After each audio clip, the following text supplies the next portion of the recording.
After a serious backlash, President of South Africa, President Cyril Ramaphosa, has just now come out clearly to address what is happening in southern part of Africa. But throughout the address, there is one thing that caught my eyes and my mind. President Ramaphosa is saying that South Africa is not xenophobic, neither is it Afrophobic. Do you agree with that? After all that we've seen, and the government was silent, do you agree with what Ramaphosa is saying? Now, let's have a look at part of the speech that he gave in relations to the matters xenophobic. Then when we come back, we can analyze this video further. Let's watch this. Many countries around the world. Our country, like many others throughout history, is a product of migration. It is the reason for our diversity and contributes to our vibrancy. As a democracy, we have welcomed visitors to our country. In line with our international obligations on the issue of migration and our constitutional values, we accept people from other countries who are in need of protection from wars, conflicts, discrimination, and violence. Like every other country in the world, we have laws that determine who can come to our country, South Africa, and what they can do whilst they are here, and how long they can stay. Our laws are very clear on this. The basic principle on which we all agree is that every person within the borders of South Africa should be here legally, not illegally. Every person who works in our country must be legally permitted to work here. Every person who runs a business here must be legally permitted to run such a business. The challenge we have is that some people have migrated to our country irregularly and are here illegally. South Africa has a right to implement policies and measures that prevent irregular migration. Our country is committed to protect, uphold, and advance the human rights of all people in our country, whether they are citizens or foreign nationals. We are committed to honor our international obligations that deal with matters of migration. The responsibility for enforcing immigration laws rests with the state and the state alone.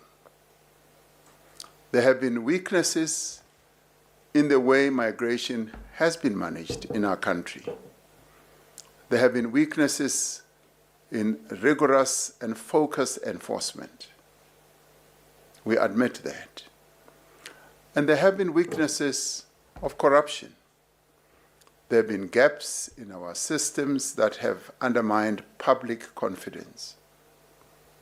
South Africans are entitled to expect better. We accept that responsibility, and we are taking decisive action to correct these shortcomings. South Africans have a right to expect a state that is effective, professional, and capable of enforcing its laws. Government will accordingly take action to address the expectations of our people in dealing with the challenge of the violations of our immigration laws. I must make it clear that only the authorized government officials may act against violations of the law, including violations of our immigration laws.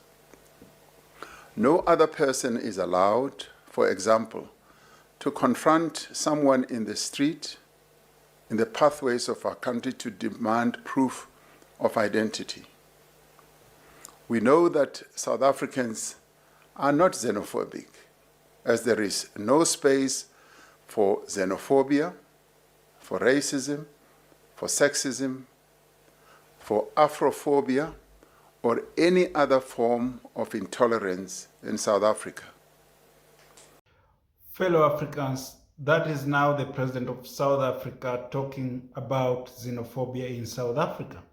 Now, do you agree when he says that South Africa as a government is fighting what is going on in South Africa, xenophobia? I don't think so, because as a matter of fact, the only politician who is speaking passionately and who is unequivocal when it comes to matters xenophobic and Afrophobic attack is the EFF president, Julius Malema. No other politician is speaking about. So I think this thing is somehow political, if I'm not wrong.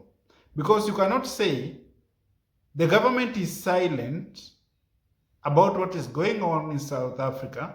Then after serious public pressure from the continent is now when the president of a country can now address the nation and speaking, saying that his government does not support what is going on in southern part of Africa.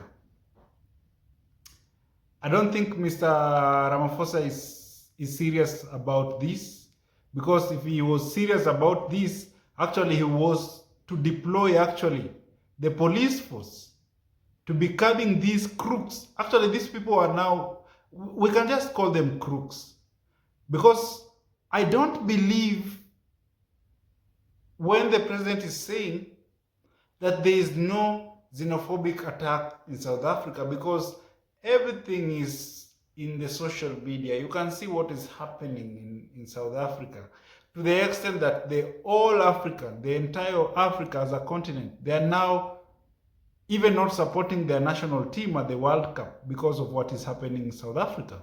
And I don't call it xenophobic, actually. Me, I call it Afrophobic. They don't like Africans being in their countries. They love whites being in their countries, because in as much as Africans are being chased away from their countries, we have Asians who are doing businesses in South Africa. We have Europeans, we have the Chinese, we have the Israelis who are doing businesses in South Africa. So it is not xenophobic. We have to call a spade a spade. That is Afrophobia. The fear of Africans taking their jobs. So they are praising the Europeans. And if you don't know, 70% of South African land is being owned by the whites. Can you even imagine that 70% of their land is being owned by whites? So they are supporting the other races.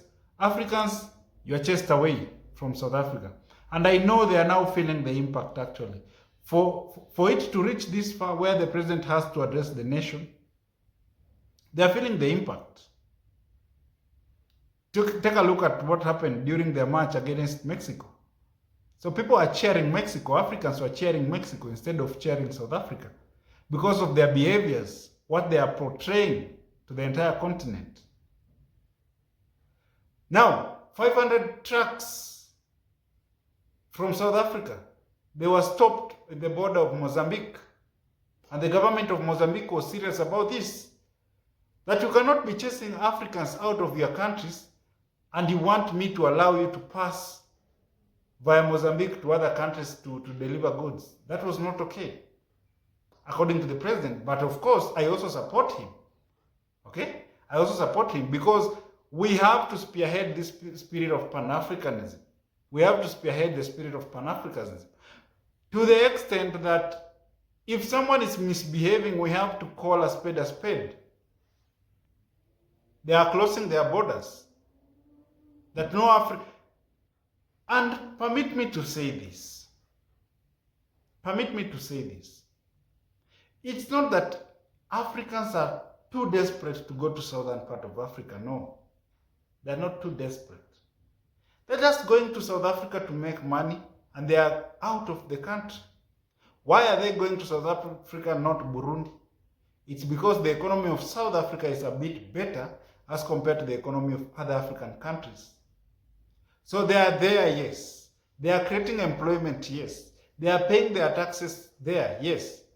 So in one way or another, they are contributing to the economies of those countries. Yeah, they are contributing to the economy. And we are against illegal immigration.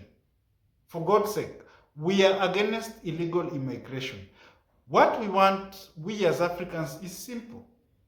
If someone is in southern part of Africa and is illegally in South Africa, let the law take its course. Don't beat someone in the streets and saying that the law is taking its course. That's not the law. You can take this person to a court somewhere. You can deport this person to his or her country of origin because of violating the law. Yes, we agree that all of African countries, they have their laws and regulations that are governing their countries, yes, and they have to be followed. So if you are an African, yes, you are going to South Africa, yes, go to South Africa, but follow their rules too. Because majority of the South Africans, they are saying that they are here illegally. We are against illegal immigration.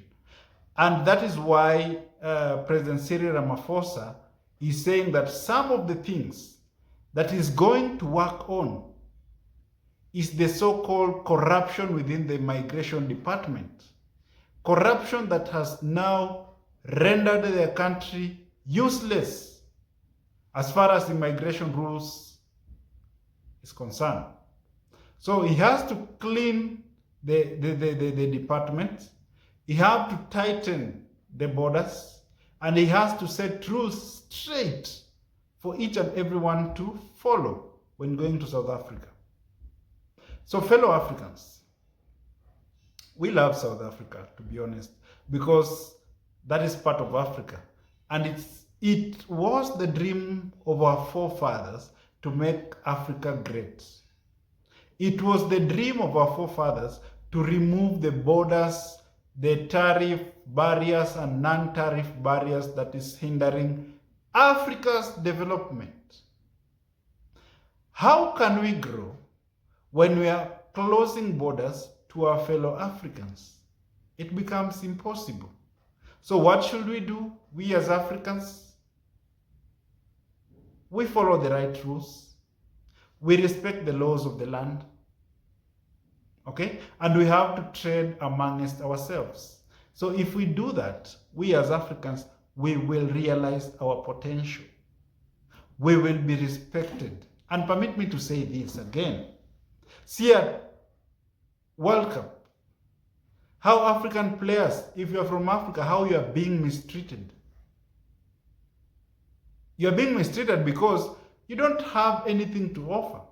Why don't you have anything to offer? Because your countries are not developed. Now, how can we develop when we are closing borders, when we are fighting against each other, when we have tariffs and non-tariff barriers that's hindering our trade and development in Africa? That is so sad. Africa has to unite, and has to unite immediately. So fellow Africans, thank you for watching this video. And my urge to you is that Africa has to unite, and us to unite immediately, so that by the end of the day, we fulfill the dreams of our forefathers. Bye bye for now. See you next time.